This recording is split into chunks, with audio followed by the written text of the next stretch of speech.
जी बहुत चिंतित हैं कालिया नाग को लेकर। भगवान को 2-4 बार खबर मिली कि कुछ गाय यमुना का जल पीने के लिए जाती हैं और वहां यमुना जल पीते ही मूर्छित हो जाती हैं। आज प्रातः काल का सूर्य उदय हुआ, अपनी समस्त ग्रहचर्याओं को निवृत्त होकर के ठाकुर जी अपने समस्त ग्वाल मंडली के साथ में कंडुक क्रीड़ा करने के लिए यमुना पुलिन पर जाने लगे। आज ठाकुर जी उस दिशा में जा रहे हैं जहां आज तक कभी नहीं गए। मधुमंगल, श्रीदामा आदि सब ठाकुर जी को रोक रहे हैं। बलराम जी होते हैं तो बलराम जी जो कहते हैं ठाकुर जी को करना पड़ता है, लेकिन आज रोकने वाला कोई नहीं। श्रीदामा कहते हैं लाला आज हम दूसरी तरफ क्यों जा रहे हैं? बोले आज हम यहीं खेलेंगे। माँ खेलते खेलते हार गए। सब ग्वाल बाल कहते हुए जा रहे हैं लाला यहाँ मत जा, हमने सुनी है यहाँ पे कोई कालिया नाग रहे और वाक्य कारण गैया और कोई भी ग्वाल बाल यदि वहाँ विचरण करे तो मूर्छित है जाए। हमने तो सुनी है ऊपर से कोई पक्षी भी उड़ के चलो जाए तो वाको भी मरनो है जाए, इतनो विष निकले यमुना जी में थे। अरे ठाकुर जी बोले सब बनी वही बात है, कोई यमुना में कूद के स्नान ना करे, यहाँ हमारे सबने भ्रम फैला रखो, ऐसा कछू ना है, चलो मेरे साथ। जैसे ही पहुंचे बंजर भूमि, दूर दूर तक केवल काली रेत दिखाई दे रही है। सब ब्रजवासी बालक घबरा रहे हैं, लेकिन ठाकुर जी के हृदय में जो भाव है वो ठाकुर जी को पता है। कंडुक क्रीड़ा करते करते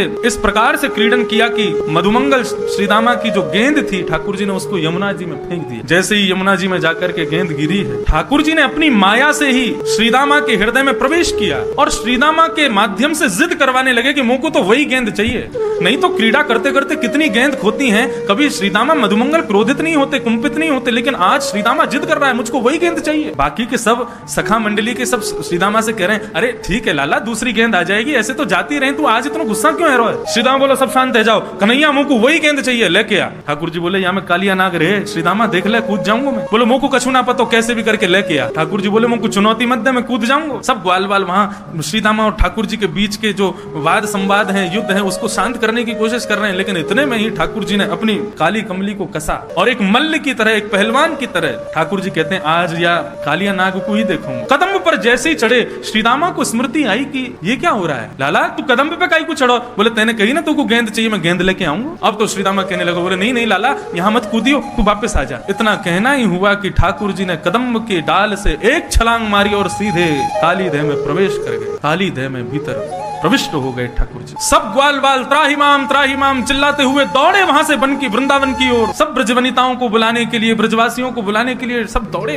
यहाँ काली देह में जैसे ही ठाकुर जी ने प्रवेश किया, प्रवेश करते ही कालिया नाग सो रहा है और कालिया नाग की नाग पत्नियों ने ठाकुर जी का दर्शन किया। नाग पत्नियां मन में विचार कर रही हैं ये कौन आया यमुना जल में? बोले प्रेक्षणीय है कोई, मतलब उससे नजर हटा नहीं पा रही है। इतना सुंदर सुकुमार, एक छोटा सा कुमार बालक है। ऐसे सुंदर सुकुमार ठाकुर जी को देख करके नाग पत्नियां मोहित हो गई। तभी ठाकुर जी भीतर प्रवेश करते हैं और नीचे देखते हैं कि कालिया नाग सोया हुआ है। वेग से जाते हैं ठाकुर जी और उसके सोए हुए फण के ऊपर अपना पादप प्रहार करते हैं और उस प्रहार से कालिया नाग विशाल रूप धारण करके ठाकुर जी के सामने खड़ा हो जाता है। विशाल विकराल कालिया नाग ठाकुर जी के सामने खड़ा हो गया। जैसे ही ठाकुर जी को देखा, कुछ सोचता तो बाद में सबसे पहले फण मारा। जैसे ही फण मारने के लिए आगे बढ़ा, ठाकुर जी 2 कदम पीछे को हट गए। जैसे ही पीछे हटे तो फण जाकर के ठाकुर जी के चरण के अंगुष्ठ के अग्रभाग में लगा। पीछे हट गए ठाकुर जी। जैसे ही नीचे फण मारा तो फण नीचे जमीन में लगा, उससे और ज्यादा लग गई कालिया नाग के, तो और कुंपित हो गया, क्रोधित हो गया। सब दौड़े दौड़े आए। जैसे ही पूरे वृंदावन में पता चला कि ठाकुर जी काली देह में कूद गए हैं, छोटे छोटे बालक, बड़ी वृद्ध माताएं, युवती, गोपियां सब दौड़े हैं यमुना पुलिन की ओर। और ऐसा वर्णन करते हैं कि दौड़ करके वहां खड़े होकर देख नहीं रहे, सब दौड़ करके काली देह में कूदने को ही तत्पर हो रहे हैं। इतने में ही बलराम जी पहुंचे और बलराम जी ने जाकर के काली देह के किनारे पर समस्त गोपांगनाओं को, समस्त ब्रजवासियों के चरणों में प्रणाम करके सबको रोका। जैसे ही कालिया नाग ने अपने फन उठा करके ठाकुर जी की ओर अपने फन को झुकाया और जैसे ही डसने को आगे बढ़ने लगा, बलराम जी ने ऊपर से ही ठाकुर जी को देख लो, कन्हैया इतनी प्रतीक्षा किस बात की कर रहे हो? अरे इस काली नाग को मजा क्यों नहीं चका देते? जब बलराम जी ने ये आश्वासन दे दिया कि हमको कोई दिक्कत नहीं है, तुम कर लो जो करना है, ठाकुर जी ने तुरंत अपना वेग से शरीर फुलाना शुरू किया। कालिया नाग की नस नस ढीली हो गई। कालिया नाग को लगा यदि अभी मैंने इस बालक को नहीं छोड़ा तो पूरा शरीर फट जाएगा मेरा। तुरंत अपने शरीर को ढीला कर दिया कालिया नाग ने। 101 फण है उसके, अपने प्रत्येक फण से जीव को बाहर निकालता है ठाकुर जी का, ठाकुर जी को दसने के लिए। ठाकुर जी ने उसकी जितनी जीव बाहर आ रही थी समस्त जिह्वाओं को एक साथ पकड़ा और पकड़ करके जिस प्रकार रथ हाँकता है कोई घोड़ों के पीछे खड़ा होकर, ठाकुर जी ऐसे ही समस्त जीवों को पकड़ करके कालिया नाग के मस्तिष्क पर चढ़ खींच लिया जोर से। जैसे ही ठाकुर जी ने जीव को खींचा,